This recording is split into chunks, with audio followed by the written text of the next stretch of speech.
Bonjour à tous, bienvenue dans les vendredis de Direct Santé. Donc tous les vendredis, nous allons parler d'amour, de partage, de bien-être, de sexualité, donc de la vie de couple.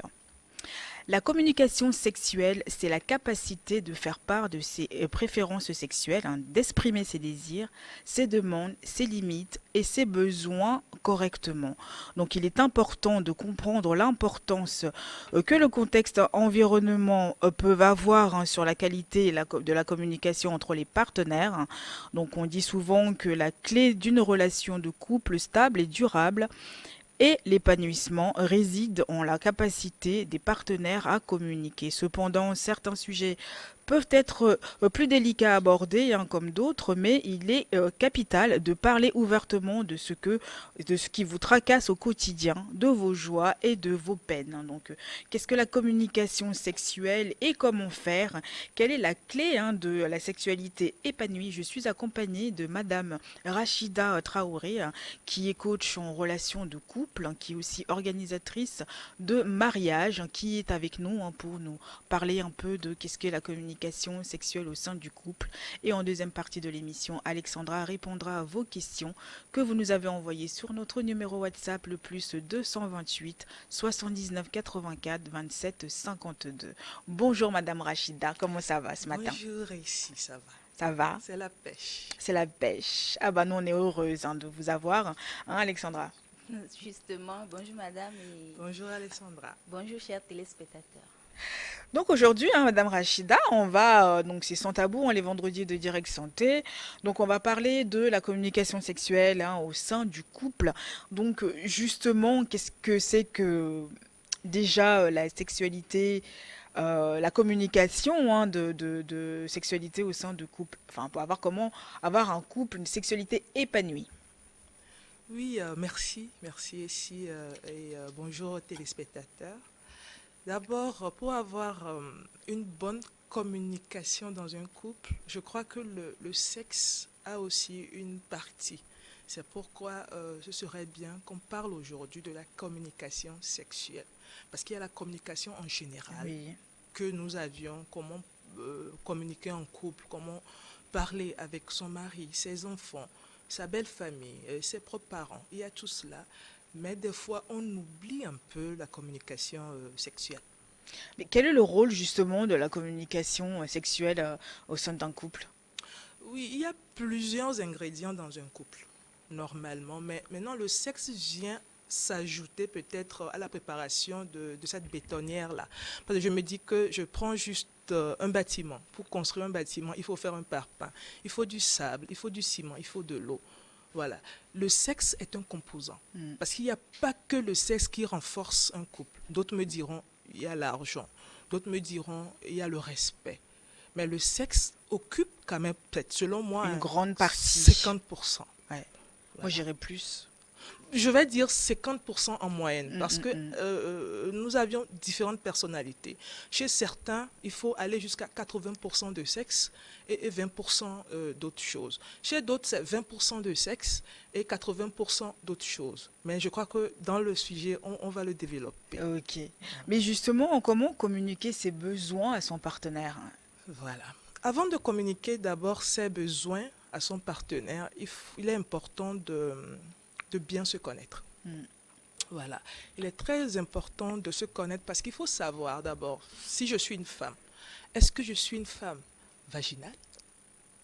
Est-ce que je suis une femme clitoridienne? Est-ce que où est-ce que je ressens plus de sensibilité? Est-ce que j'aime qu'on me touche plus? Est-ce que j'aime Que ça y est directement? directement, Voilà. Est-ce que j'aime quand c'est brutal? Est-ce que j'aime quand ça part doucement, en en douceur, tout en douceur? douceur. On commence par le chocolat, on commence par des petits messages le Oui. matin, on commence par des petites taquineries, ma chérie, tout Les ça. photos. Aujourd'hui, voilà, avant d'y aller. Maintenant, si Mm. tu identifies d'abord ta personnalité, il faudrait aussi connaître un peu la personnalité de ton chéri. C'est à ce moment qu'on commence une communication sexuelle. Par contre, il y a des fois certaines personnes, hommes comme femmes, ils n'arrivent pas à mieux se connaître. Et quand on a un bon partenaire, le partenaire va t'aider à redécouvrir en fait ton corps, à redécouvrir ta sexualité en fait. Parce qu'il y en a, ils sortent peut-être d'une ancienne relation, ils n'ont jamais connu l'extase, Oui. mais ils rentrent dans une nouvelle relation, mais ils se rendent compte que, mais dis donc, Je savais pas que c'était aussi je doux. savais pas que c'était comme ça. C'était doux, dis donc. Hein? Voilà. Non, mais oui, il faut absolument aussi, il faut se lâcher, je dirais. Oui, se lâcher, certes. C'est pourquoi je dis qu'il y a plusieurs personnalités. Oui. Il y a plusieurs personnes. Par exemple, si je prends les hommes, il y a des femmes qui ont peur des hommes. En fait, je vais être un peu crue, hein, je sais pas. Je vais essayer. En fait, je donne juste l'exemple d'une demoiselle que j'ai accompagnée durant son passage de célibat vers la vie de couple. Elle me dit, mais Rachida, il a un gros sexe. Quand je l'ai vu, j'ai eu peur. La fuite, Oui, elle a eu peur. Elle dit, mais lui là, c'est chaud. c'est chaud. Je dois supporter ça toute la vie. C'est pas possible. Et je lui ai dit, non, attends. C'est vrai qu'elle elle a eu une relation un peu chaste avant le mariage. Donc, Oui. elle ne connaissait pas vraiment le mari. C'est après le mariage qu'il se découvre. Et je lui ai dit, non, donnez-vous juste du temps. Il faut au moins 1 mois à 2 pour mieux vous découvrir, pour savoir qu'est-ce que mon mari aime, qu'est-ce que moi j'aime, et vous allez vous éduquer tout doucement. Et après, maintenant, ils ne s'en plaignent plus, hein. Ben oui, puisque c'est l'habitude. Oui, parce que des fois, quand on trouve la bonne serrure, Oui, en fait, la bonne clé pour la porte, là, c'est fini. mais c'est fini. Voilà. Puis aussi, il faut pas y aller brut. Brut, voilà. Ça Parce se que quand on ne prépare. se connaît pas, c'est difficile. Des fois, il y a des hommes. Voilà, je dirais quelque chose aussi. Parce qu'il y a les hommes, pour la sexualité, chez certains, elle est plus physique, elle est instinctive. Mm. Alors qu'il y a certaines femmes, c'est lié à beaucoup de choses. Il faut d'abord que la maison soit bien faite. Il faut que les enfants ont eu à Oui. bien manger. Il faut que sa journée se passe bien. Il faut que elle a pu préparer le lendemain. Il faut que si, il faut que ça. Il y a l'émotion, Voilà. tout. Avant maintenant de positionner l'acte sexuel. C'est pourquoi maintenant, dans certains couples, il y a des problèmes. Mais ce qui est aussi important à savoir, c'est que la sexualité change. Et c'est aussi une réalité. C'est-à-dire, ça change. Ça change. Par exemple, vous êtes un jeune couple de 20, 25 ans ou de 25, 30 ans. Après 10 ans de mariage, il y a des choses qui changent. Mm. Peut-être que l'appétit sexuel peut augmenter ou l'appétit sexuel peut diminuer à cause de plusieurs choses. Ça peut être à cause de la maternité, chez la femme par exemple, juste après l'accouchement, tout ce qu'elle a traversé durant l'accouchement, elle a maintenant un dégoût pour la sexualité. Il y a certaines femmes, dès qu'elles elle se rapproche d'un homme, elle tombe enceinte et elle n'aime pas supporter les 9 mois. Ça les grossesse, dégoûte oui. un peu. Donc après la sexualité, elle se braque en fait. Dès que le monsieur demande, elle se braque. Il y a d'autres, elles n'ont pas d'argent, elles ont des soucis. Toi, tu ne penses qu'au sexe, alors que nos enfants, on n'a pas encore payé la scolarité, on n'a pas ci, on n'a pas ça. Toi, tu ne penses qu'au sexe. Voilà. Il y a des femmes comme ça. Il y a d'autres femmes, c'est peut-être la transition vers la ménopause. Elles n'ont plus envie. Voilà, elles n'ont plus envie, alors que peut-être que l'homme à 45, 50 ans, c'est à ce moment Lui, que son appétit sexuel augmente. Mais justement, un homme trop gourmand, ça fait pas peur. Un homme trop gourmand, ça se gère. C'est pourquoi dans l'éducation sexuelle, Oui. il faut connaître d'abord son partenaire. Voilà. S'il est trop gourmand, on n'est pas obligé d'aller à la pénétration. Voilà, mais tout ça, ça se discute. Parce qu'une femme ne peut pas supporter... Enfin, je ne vais pas généraliser, parce qu'il y a des femmes qui supportent le sexe matin, midi, soir. Ah oui, elles sont gourmandes aussi. Hein. Oui, Il y en a elles sont certaines, gourmandes. Hein. oui. Oui, il y en a, mais elles ne l'avouent pas. Oui, mais clairement, ça y va. Hein. Elles aiment la chose. Donc, un homme qui est un peu gourmand, Un peu trop. un peu trop gourmand, c'est-à-dire matin, à 4 heures du matin, il y passe. À 6 heures. À 6 heures avant d'aller au boulot. À midi, il te dit, viens, à rentre. midi, viens chez moi au bureau. le soir même à 20h, Non, il y a le goûter, 16h. 16h, voilà.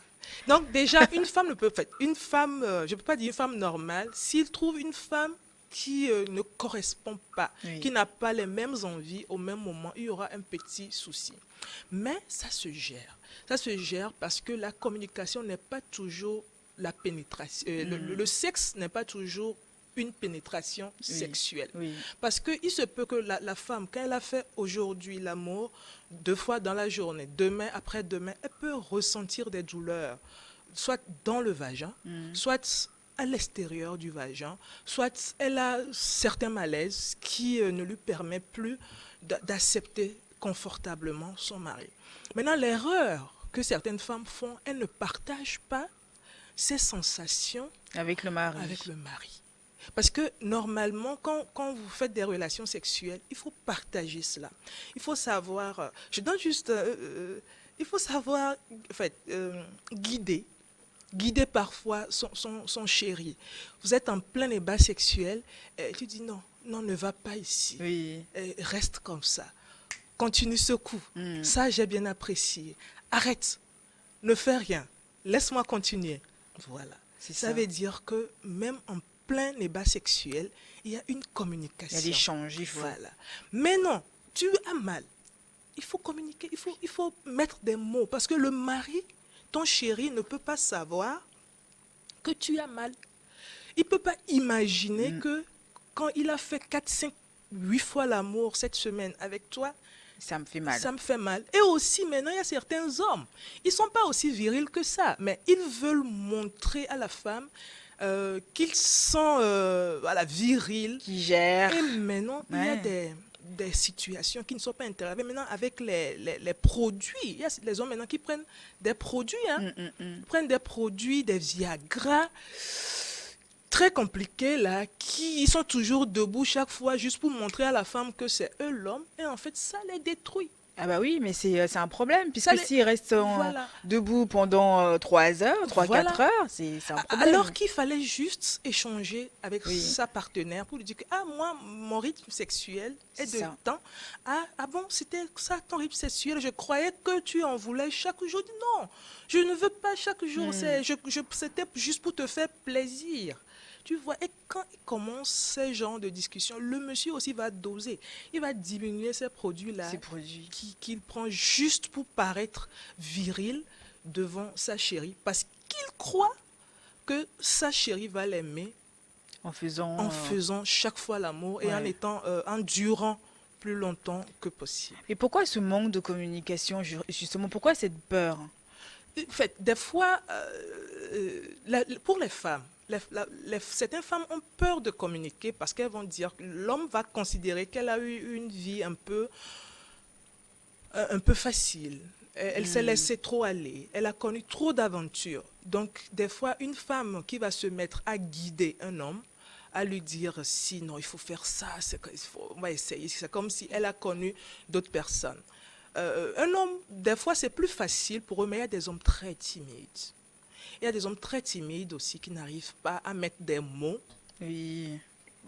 sur certaines choses. Parce qu'il y a des hommes aussi qui ont mal. Voilà, ils ont mal, ils sont fatigués. Parce que quand tu te retrouves avec une femme très gourmande, 20 heures, tu as déjà fait un tour à 1 heure du matin, la femme te touche par les pieds. Oui, Tu collé. connais ça? Ou tu le fais? Je me sers. Voilà, on a nos manies là, on tape pas le pied, On colle les fesses. on colle les fesses, on bouge un peu. Ben c'est quoi là? Il dit, mais le monsieur fait semblant et il dort. Et Alors c'est là qu'il- où on s'énerve. on s'énerve. Tu as été voir ailleurs. Ça veut dire quoi? Ça veut dire quoi? Et ça commence.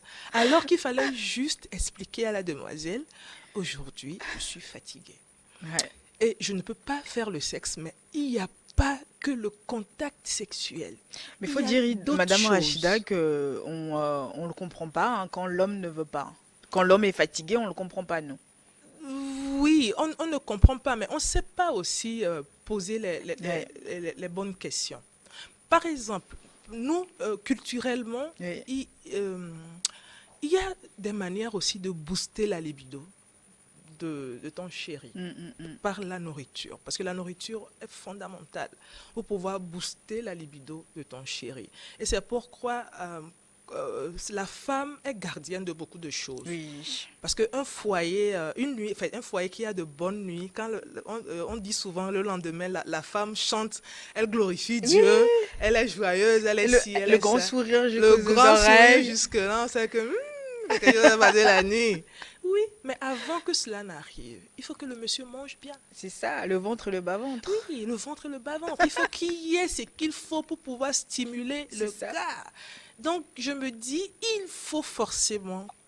C'est vrai que moi, je ne change pas beaucoup avec les hommes, mais très bientôt, je vais le commencer parce que à chaque fois, je change avec les femmes. Et il y a toujours un blocage parce que cette femme, des fois, n'arrive pas à partager Mm. certaines choses avec leur mari. Mais pour le repas, est-ce que tu es obligé de dire à ton chéri que j'ai mis le gingembre parce que... Non.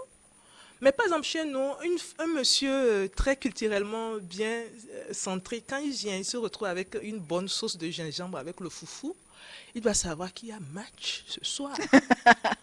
Oui, il doit le savoir. Parce que ça, c'est un code. C'est Ça, ça. c'est une manière aussi de faire une communication sexuelle sans le Exactement. dire. Bon, on va revenir, on va juste marquer un temps de pause, on revient après les informations. C'est très intéressant, reste avec nous.